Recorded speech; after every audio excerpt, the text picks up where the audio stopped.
आज जो कहानी मैं आप लोगों के लिए लेकर आई हूँ ये काफी ज्यादा इनक्रेडिबल स्टोरी है और इसीलिए मैं चाह रही थी कि मैं ये कहानी आप लोगों को सुनाऊं, क्योंकि इसे सुनने के बाद मुझे बहुत अच्छा फील हुआ और आपको भी बहुत ही ज्यादा अच्छा फील होगा। इस कहानी को एंड तक जरूर देखें क्योंकि इसका एंड काफी ज्यादा अच्छा है। हेलो, मेरा नाम है Mausam and welcome back to my YouTube channel जिसका नाम है स्टोरीज विद सीजन। अगर आपको क्राइम रिलेटेड, हॉरर या फिर मिस्टीरियस स्टोरी सुनने का शौक है तो आप बिल्कुल सही चैनल पे आए हैं। और आज की एक कहानी शुरू करने से पहले मैं आपसे रिक्वेस्ट करना चाहूंगी कि आप मेरे इस चैनल को सब्सक्राइब करें, इस वीडियो को एंड तक देखने के बाद लाइक करें, शेयर करें और कमेंट करना तो बिल्कुल भी ना भूलें। तो चलिए चलते हैं हमारी आज की कहानी की तरफ।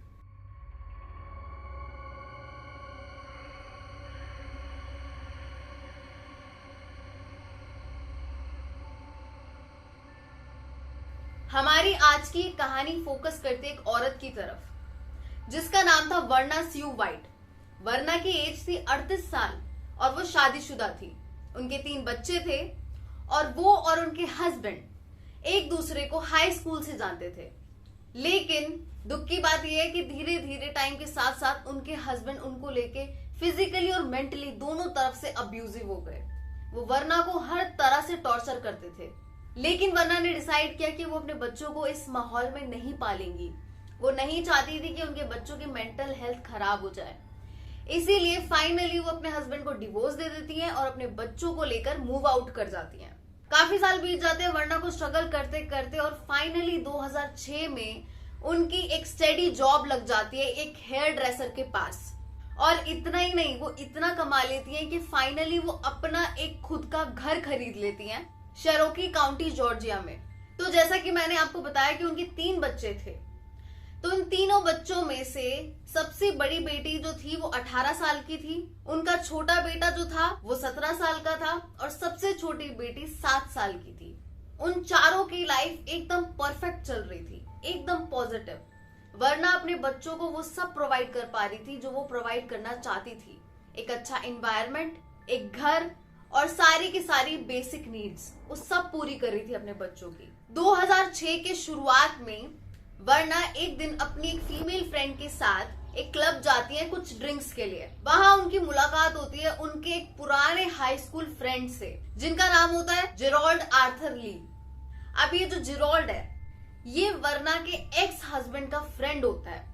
और इतना ही नहीं, काफी साल पहले से जेरोल्ड और वर्ना के हस्बैंड दोनों ही इलीगल सब्सटेंस अब्यूज किया करते थे। ये भी एक रीजन था जो वर्ना ने अपने हस्बैंड को छोड़ा था अब्यूज के साथ साथ। तो वर्ना काफी ज्यादा झिझक रही थी जेरोल्ड से बात करने में।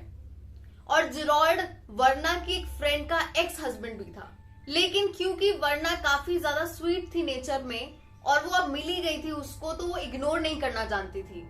तो वो जेरोल्ड से फाइनली बात करने ही लग जाती हैं और उन्हें बात करके पता चलता है कि जेरोल्ड ने काफी टाइम पहले ही सब्सटेंस अब्यूज छोड़ दिया है और वो एकदम सही पाथ पे है। उसकी अब एक स्टेबल जॉब लग चुकी है और वो बहुत खुश है अपनी लाइफ में। तो वो लोग थोड़ी बहुत बातें करते हैं और फाइनली वर्ना अपनी फ्रेंड के साथ घर चली जाती है। अब आ जाते हैं मई 2006 की तरफ। एक दिन वर्ना अपने काम पे होती है तो वो अपने सैलून की खिड़की से बाहर देखती है और वो नोटिस करती है कि जेरोल्ड उसके सैलून के बाहर खड़ा है। वर्ना तुरंत ही बाहर जाती है और उससे बात करती है।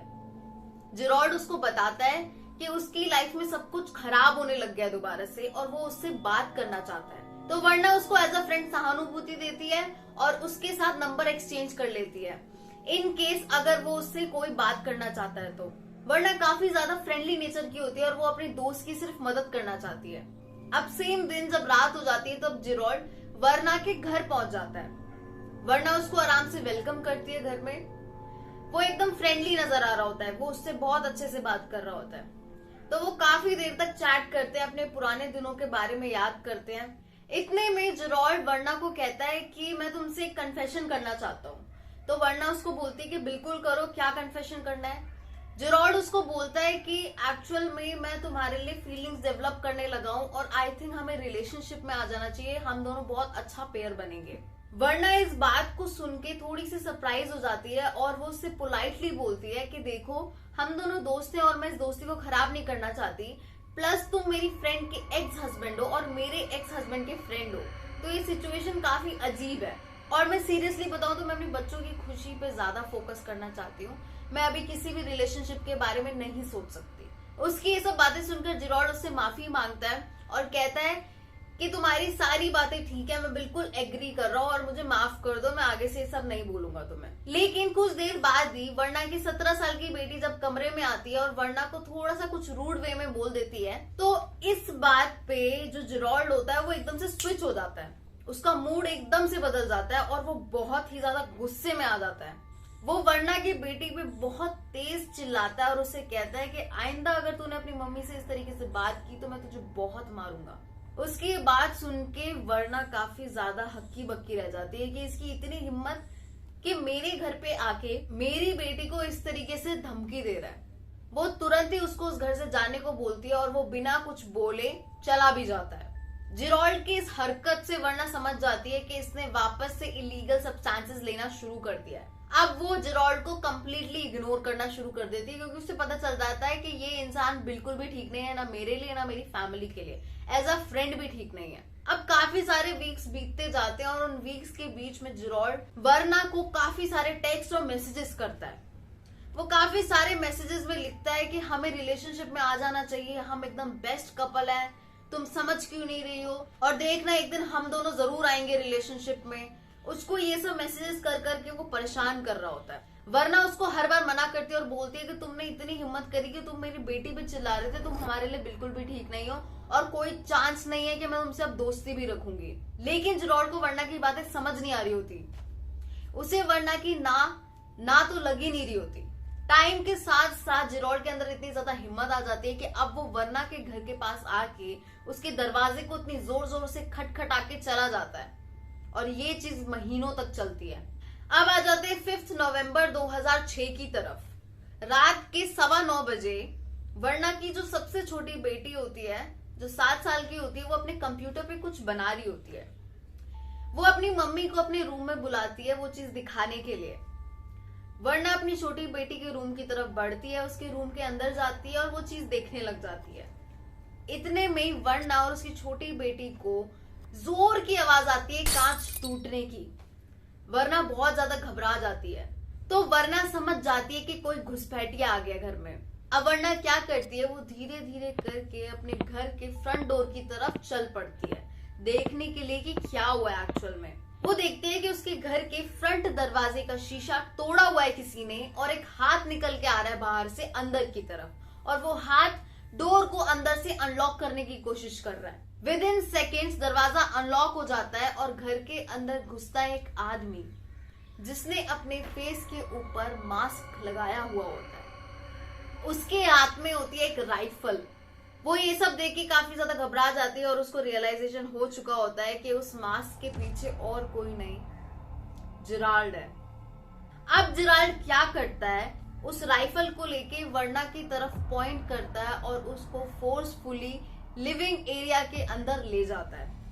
वहां पे होती है वर्ना की 7 साल की बच्ची जो घबराई हुई होती है बहुत बुरी तरीके से। इतने में जिरॉल्ड वर्ना को बहुत बुरी तरीके से पीटना शुरू कर देता है और वर्ना की छोटी बच्ची अपनी मम्मी को पिटते हुए देख रही होती है। वो कुछ नहीं कर सकती, वो सिर्फ रो रही होती है।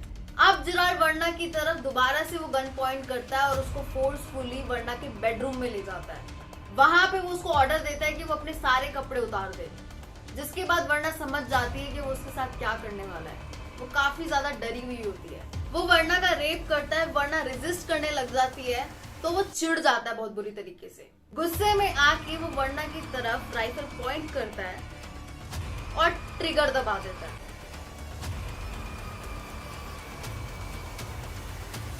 लेकिन एक चमत्कार होता है, वो राइफल नहीं चलती। वो फ्रस्ट्रेशन में आकर ट्रिगर को बार बार दबाने लग जाता है। अब उसको इतना ज्यादा गुस्सा आ जाता है इस चीज से कि राइफल काम नहीं कर रही। इस सिचुएशन से फ्रस्ट्रेट होकर वो क्या करता है, उस राइफल के पीछे वाले हिस्से को लेकर वर्ना के सर पे जोर जोर से वार करना शुरू कर देता है। वो उसके सर पे बहुत बार वार करता है। वर्ना के सर से खून ही खून बह जाता है।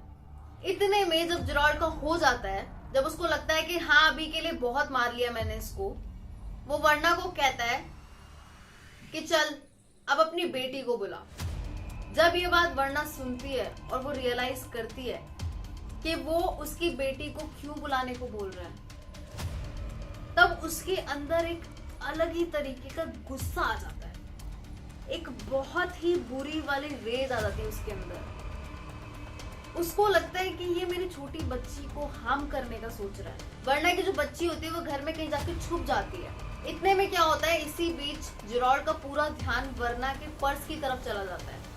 वो उसके पर्स को उठाता है और उसके अंदर रखे हुए कैश को गिनने लग जाता है। वो अब उसको रॉब भी करना चाहता है पैसों से। तो इतने में ही वर्णा मौके का फायदा उठा के जैसे तैसे करके इतनी बुरी हालत में बेड से उठती है, हिम्मत करके किचन की तरफ जाती है, एक बड़ा सा नाइफ उठाती है और किचन के पास कोने में खड़ी हो जाती है जिरॉल्ड का वेट करने के लिए। अब वर्णा के पर्स में से पैसे चुराने के बाद वो देखता है कि वर्णा बेड से गायब है। अब वो गुस्से में उसको ढूंढने निकल जाता है घर के अंदर। वो जैसे ही किचन के पास पहुंचता है, जैसे कॉर्नर पे पहुंचता है किचन के, वर्णा वहीं खड़ी होती है चाकू लेके। जिरॉल्ड के वहां पहुंचते ही वर्णा जोर से उसकी छाती में चाकू घुसा देती है और वो 1-2 बार और वार करती है उस चाकू से उसके ऊपर। लेकिन टू हर सरप्राइज जिरॉल्ड को ज्यादा कुछ नहीं होता उस चाकू के वार से भी। और ऐसा इसलिए होता है क्योंकि जिरॉल्ड उस दिन इलीगल सब्सटेंस अब्यूज करके आया होता है, जिस वजह से उसको इतना गुस्सा आ रहा होता है और उस चाकू से भी उसको इतना फर्क नहीं पड़ता। वर्णा के अटैक करने के बाद वो क्या करता है, वो आगे की तरफ आता है, वर्णा के ऊपर कूद जाता है और उसको अटैक करने लग जाता है। वर्णा बहुत बार उसके ऊपर चाकुओं से वार करती है लेकिन उसको ज्यादा फर्क नहीं पड़ रहा होता। वो अपने गुस्से में होता है, वो वर्णा को मार देना चाहता है। अब क्या होता है, जिरॉल्ड वर्णा से चाकू छीनने की कोशिश करता है लेकिन वर्णा उसको छीनने नहीं देती और चाकू के पीछे काफी देर तक फाइट होती रहती है उन दोनों के बीच में। इस लड़ाई के बीच में वर्णा भी काफी ज्यादा उस चाकू से घायल हो जाती है। उसको भी काफी बार वो स्टैब कर चुका होता है, लेकिन वर्णा के अंदर एक स्पिरिट होती है कि मुझे इसको जाने नहीं देना, नहीं तो ये मेरी बच्ची को हार्म करेगा। इसीलिए वो लड़ती रहती है उस हिम्मत से। इतने में क्या होता है, वो लड़ते लड़ते घर के बैक साइड से बाहर चला जाता है। वर्णा उसको फॉलो करती हुई जाती है और फटाफट से बैक साइड का डोर लॉक कर देती है। लेकिन उसको तुरंत ही रियलाइजेशन हो जाता है कि ये ट्रैप भी हो सकता है। वो फटाफट से फ्रंट डोर की तरफ भागती है और दरवाजे को लॉक कर देती है। इतने में जो जिरॉल्ड होता है ये चीज देख के घर के आसपास भागने लग जाता है और फ्रंट डोर से अंदर एंटर करने की कोशिश करता है। लेकिन जो वर्णा होती है वो मैनेज कर लेती है और उसको घर के अंदर नहीं घुसने देती। इतने में जिरॉल्ड क्या करता है, वो फ्रंट डोर के बगल में जो खिड़की होती है कांच की, उसको तोड़ के अंदर एंटर कर जाता है। जिरॉल्ड के अटैक करने की वजह से वर्णा के हाथ में जो नाइफ होता है वो छूट के गिर जाता है जमीन पे। अब उस नाइफ के पीछे फिर दोनों में फाइट छिड़ जाती है और दोनों के दोनों जमीन पे रेसल कर रहे होते हैं, एक दूसरे से लड़ रहे होते हैं। वर्णा बिल्कुल भी गिव अप करने के मूड में नहीं होती। इतना ही नहीं, जब जिरॉल्ड उस नाइफ को पकड़ लेता है हैंडल से, तब वर्णा उस नाइफ को उस शार्प एज की तरफ से कस के पकड़ लेती है। वो इतनी जोर से उस नाइफ को पकड़ती है कि उसका हाथ पूरा कट जाता है। इस लड़ाई के बीच में जिरॉल्ड वीक पड़ जाता है और वर्णा के हाथ में वो चाकू लग जाता है, जिसके बाद वो जिरॉल्ड को काफी बार स्टैब करती है। उसको चाकुओं से मारने के बाद और ये श्योर होने के बाद कि जिरॉल्ड अब पूरी तरीके से वीक पड़ चुका है, वो उठ के जाती है अपनी बेटी को देखने कि उसकी बेटी कहाँ है, वो सेफ है या नहीं है। उसकी बेटी घर के बाथरूम के अंदर छुपी हुई होती है अपने नए पपी के साथ। उस पपी की वजह से वो काफी ज्यादा काम रहती है। जब वो कंफर्म हो जाती है कि उसकी बेटी और वो पपी दोनों ठीक है, तब वो घर के फ्रंट डोर की तरफ जाती है और देखती है कि जिरॉल्ड क्रॉल करता हुआ फ्रंट डोर से बाहर निकलने की कोशिश कर रहा होता है। इतने में ही वो 911 पे कॉल कर देती है। पुलिस और पैरामेडिक्स तुरंत ही मौके पे पहुंच जाते हैं। जब पुलिस क्राइम सीन पे पहुंचती है तो वो देख के दंग रह जाती है, क्योंकि वो क्राइम सीन पूरा का पूरा खून में लथपथ होता है। हर जगह खून होता है, हर जगह। कोई ऐसी जगह नहीं होती जहाँ पे खून नहीं होता। वो पिक्चर्स इंटरनेट पे अवेलेबल है, उनको आप देख सकते हो। उन पिक्चर्स को मैं यहाँ नहीं डाल सकती हूँ, तो इसलिए मैंने नहीं डाला है। पुलिस देखती है कि जो जिरॉल्ड होता है वो घर के फ्रंट दरवाजे के पास पड़ा हुआ होता है। वो क्रॉल करके सिर्फ थोड़ा ही बाहर आ पाया होता है और जिरॉल्ड मर चुका होता है। वो एकदम डेड हो चुका होता है। दूसरी तरफ वर्णा बहुत ही बुरी कंडीशन में होती है। बहुत ही ज्यादा। उसे हॉस्पिटल भेज दिया जाता है और वहां पे उसको 250 स्टिचेस आते हैं। उसके ऊपर 20 बार चाकू से वार हुआ होता है, 20 स्टैबिंग वुंड्स होते हैं उसके शरीर पे। उसका सर यहाँ से पूरा फट चुका होता है क्योंकि उसके ऊपर राइफल से वार किया गया था। उसके जो हाथ होते हैं वो कट चुके होते हैं क्योंकि उसने चाकू को पकड़ा था ताकि वो चाकू ना ले सके उससे। वर्ना ने आगे जाके बताया कि अगर उस दिन उसकी बेटी घर पे नहीं होती तो उसके अंदर वो स्ट्रेंथ भी नहीं आती। जब जेराल्ड ने उसकी बेटी के बारे में ऐसा बोला था तब उसके अंदर एक अलग ही गुस्सा आ गया था। लेकिन ये बात तो सच है कि दुनिया एकदम उल्टी चलती है। जहां पे ढंग के एक्शंस लेने चाहिए वहां पे ढंग के एक्शंस नहीं लिए जाते।